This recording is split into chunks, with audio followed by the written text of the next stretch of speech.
个人层面的选择逻辑是：赚钱多、对调需求大，果断选；花钱多、日常消费频繁，果断选。企业老板的选择逻辑是：团队精简，核心业务是国际收款，优先选；团队有了规模，有大量海外出差和软件采购，优先选。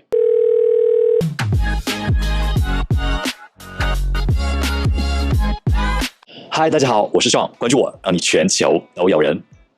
在上一期分享墨西哥实操经验视频当中，我有提到，进入2026年 ，Wise 和 Revolut 这两大国际数字金融巨头都在疯狂布局墨西哥。如果你经常跨境旅行、海外收款、经营海外公司，或者只想找一张换汇成本更低、全球刷卡更丝滑的国际银行，那么在2026年的今天，你大概率逃不过这两个名字。很多人喜欢把它们放在一起来比较，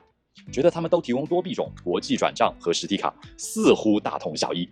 但真正深度使用过之后，你就会发现 Wise 和 Revolut 虽然长得很像，但他们解决的问题并不一样，对个人用户和企业用户的价值也完全不同，而且他们在个人和企业层面的核心价值完全是两个极点。站在个人维度，我们会帮你手撕海外汇款、旅行刷卡、多币种持有、虚拟卡防盗刷以及隐藏换汇成本，看看到底谁更适合你的全球日常钱包。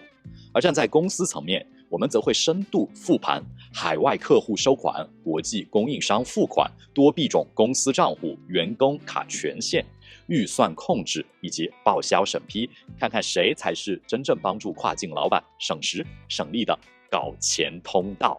所以2026年这两大跨境神卡到底谁更适合普通人？谁是自由职业者和数字游民的标配？谁又是海外企业老板不可或缺的底层金融工具？今天这期视频我们就彻底拉开架构，从个人账户到公司账户这么两个层面，把 Wise 和 Revolut 来一场最透彻、最落地、没有任何废话的系统级对比。话不多说 ，Let's get into it。先上结论 ，Wise 和 Revolut 绝对不是简单的替代关系。我们用最直白、最没有行业黑化的一句话来概括两大金融巨头的定位 ：Wise 更像是一家全球跨境支付的底层基础设施，而 Revolut 则是一个从多币种起家的全能型数字银行。Wise 解决的痛点是，你的钱现在在北美，怎么用最低的成本、最透明的费率、最快的速度大步跨到英国、欧盟、新加坡，甚至中国大陆。Revolut 解决的则是你的日常薪资、卡片消费、虚拟卡网购防身、存储投资，甚至公司的员工报销，能不能一网打尽，全部都装到一个 App 里边。所以这两家企业真正的鸿沟不是功能多寡，而是他们最希望在你的金融体系里扮演什么角色。Wise 从来没有打算成为你的主力银行，它更想成为的是你全球资金调拨背后那条最稳、最快的高速公路。而 Revolut 则是冲着掀翻传统银行去的，他希望你彻底把它当成日常财务的绝对核心。Wise 跨境资金移动的绝对王者。第一，它是击碎隐藏费用的真中间市场汇率。经常做跨境的朋友都知道，传统银行进行国际汇款有4大天坑：手续费、中转行费、收款行费，以及最隐蔽也最吃钱的汇率差点。很多银行整天在大海报上吹嘘免手续费，但是一查汇率，早就悄悄的把1个点、2个点，甚至更多的利润，在你看不见的地方给生吞了。小额可能不心疼，但如果你要汇个大几万、几十万美元，或者公司每个月都要跟海外供应商结账，这笔差价就能让你直接大出血。因此 Wise 这么多年立足的根本就是死咬住接近中间市场的真实汇率，把手续费明明白白、一分一毫的列在明面上，你转账前就能一目了然，我付了多少，我扣了多少，到账多少，几分几秒到账。对于大额跨境或者高频调拨的离岸玩家来说，这种透明度才是真正的护城河。第二大优点是它全球本地化的收款能力。很多没摸透 Wise 玩法的人以为它只是个汇款软件，但对我们这种跨境经营者来说， Wise 真正具有统治力的工具是它的多币种本地收款账户。这里我直接拿我们全球人团队爱沙尼亚公司 Wise Business 给大家看，欧元、美元这种一线主流货币就不说了，但如果你要收英国客户的英镑， Wise 就给你分配英国本土银行账户 Sort Code。 如果你要收澳大利亚客户的澳元，它就给你澳大利亚本地的 BSB Code。 如果你要收亚洲金融中心新加坡的新币，它就给你新加坡本地的 Bank Code。 甚至它还支持 PayNow 二维码付款，让你的新加坡当地客户直接扫码支付。大家看到了吗？对于你的海外客户来说，他们不需要填什么复杂的国际电汇单，这只是一笔普通的没有任何额外手续费的本地转账。这套直接打通国际主流国家本土银行体系的底层网络，就是跨境咨询公司、自由职业者、国际电商、独立站卖家以及 SaaS 老板们的绝对刚需。 Revolut 一站式数字银行的天花板。如果说 Wise 的产品核心是钱的移动，那么 Revolut 的世界中心就是账户本身和用户的整体金融生活。第一是它降维打击了日常消费与全球旅行体验。如果你经常在欧洲、美国或者全球出差旅行， Revolut 的产品交互简直就是降维打击。怎么说呢？除了实时的多币种余额扣款、一键锁卡防盗外，它的一次性虚拟卡堪称薅羊毛的神器。如果你想去一些不太熟悉的海外网站订阅个软件或者服务，又担心卡号泄露被信用卡连环扣，用它的一次性虚拟卡完成支付，下一秒卡号自动销毁并生成新号，从源头上把盗刷和无故扣费的隐患彻底切断。这种高度互联网化的产品体验是大量的传统银行乃至 Wise 都给不了的。第二，企业费用管理的超级杀手锏。一旦你的公司从单枪匹马变成了团队作战， Revolut Business 的优势就会瞬间凸显。作为老板，你可以给不同的员工一键配发实体卡或者虚拟卡，并且在后台进行窒息级的极限微操，定向限制，规定每张卡只能跑特定的广告商，比如说充 Google 或者 Meta 的广告费，精准限额，按月、按周或者按笔给不同的员工或者部门设置独立的消费上限，丝滑报销，员工刷完卡 App 自动弹窗提示，拍照上传收据，财务后台一键审批归档。所以 Revolut Business 的本质是多币种企业账户加智能公司卡加自动化报销与预审批系统。而在这一点上 Wise Business 则更纯粹，它就是个高效率的多币种收款工具。核心维度与地理版图的深度复盘，为了让大家能够看清本质，我们直接切入两者的底层逻辑以及他们各自最擅长的势力范围。首先是收费模式， Wise 走的是按次收费，英文叫做 Pay as you go，没有强制的月费，用多少付多少。对于交易频率不固定的人来说，完全没有死重成本。而 Revolut 则是典型的会员订阅制，也就是 subscription。它通过免费、Premium 和 Medal 等分级套餐来划分你的免费额度，这就直接决定了它的换汇优势不同。Revolut 在你购买的套餐免费额度之内，便宜到极致。但如果你超出了额度，或者赶在周末市场关闭时换汇，它就会产生额外的加点。相比之下 Wise 无论金额大小、什么时间，一律咬死透明的中间市场汇率，大额资金长期使用时成本更容易估算。OK， 重点来了，两家平台公司最擅长的国家版图截然不同，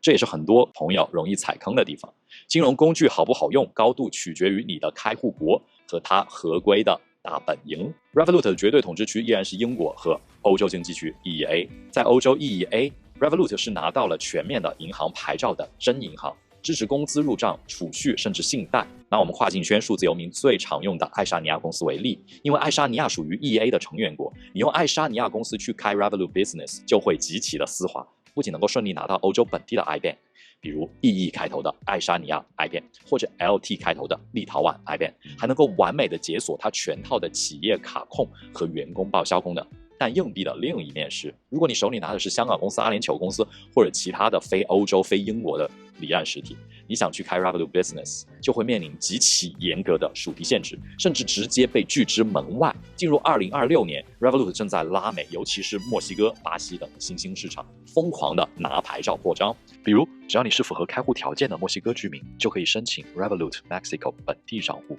开户以后，你就会获得一组个人专属的18位 Clave。大家可以把这个 Clave 简单理解成你的墨西哥本地银行账号，作用有点像欧洲账户里边使用的 IBAN。这样你就可以通过墨西哥本地的实时银行转账系统 SPEI 全天24小时收发墨西哥比索，不仅能够接收公司和个人转账，也可以从 BBVA 等等墨西哥本地银行转入墨西哥比索，还能够向其他墨西哥银行的 Clave 账户付款。除此之外，你还可以使用 Revolut 借记卡进行日常消费、持有和兑换30多种外币，并通过支持币种的 SWIFT 账户信息接收国际汇款。也就是说，墨西哥版的 Revolut 已经不仅仅是一张旅行卡，而是把本地的 Clave 账户、SPEI 实时转账、多币种钱包和国际收款能力整合到了一个 App 内。但在北美和亚洲，它对于非本土企业的支持力度和生态完善度依然远远无法和它的欧洲大本营相提并论。而 WISE 则是真正的全球无缝链接器。WISE 的逻辑是不跟当地传统银行硬碰硬，而是在各个主要的国家拿足支付和电子货币牌照。它的强项在于打通全球主流发达国家的本地清算网络，不论你是在美国需要 ACH， 在英国需要 Sort Code， 在欧盟需要 SEPA， 还是在新加坡、澳洲 ，WISE 都能够为你开出原汁原味的本地收款账户。所以，如果你的业务线拉得极长，涉及美、欧、亚等跨国混合架构， WISE 的这种全球清算网络才是最契合你的底层工具。简而言之， WISE 的卡更适合多币种账户的延伸，方便你把全球各类余额花掉，全面拥抱移民生活、数字游民和跨国企业。而 Revolut 的卡则是整个欧洲本土互联网金融世界的绝对核心，虚拟卡矩阵和会员权益极其的丰富。但是出了欧洲大本营，你就要仔细核对当地版本的具体功能了。2026年跨境用户到底该怎么选？个人层面的选择逻辑是：赚钱多、对调需求大，果断选 WISE。比如说留学生交学费、海外买房大额付款时，跨境资产配置接收大额的境外工资， WISE 的汇率损失和逾期到账是最容易控制的。花钱多、日常消费频繁，果断选 Revolut。长期生活在海外高频的商旅刷卡，喜欢用虚拟卡全球海淘防身，想把投资储蓄全塞进一个 App 里， Revolut 体验可以甩 WISE 几个身位。企业老板的选择逻辑是：团队精简，核心业务是国际收款，优先选 WISE Business， 没有沉重的固定月费压力，收外汇，付海外供应商，给境外远程承包商发工资，直接好用合规。团队有了规模，有大量海外出差和软件采购，优先选 Revolut Business。它的企业卡权限控制能够帮你把公司内部的每一笔报销、每一次差旅预算管得滴水不漏。孙有强的独家离岸大局观建议：作为一名在实际业务中同时操盘美国、爱沙尼亚、亚美尼亚以及中国等多国公司架构和银行账户的独立离岸分析师，我从来不会建议大家在 WISE 和 Revolut 之间做幼稚的2选1。在真正的国际架构设计里，我们玩的是金融工具的组合拳打法。尤其是当你拥有一个使用多年且拥有极佳交易历史记录的 WISE 商业账户时，那本身就是你公司极具资产价值的合规资产。因为在离岸世界里，长期稳定积累下来的真实业务数据和合规历史，比任何新潮的功能都值钱。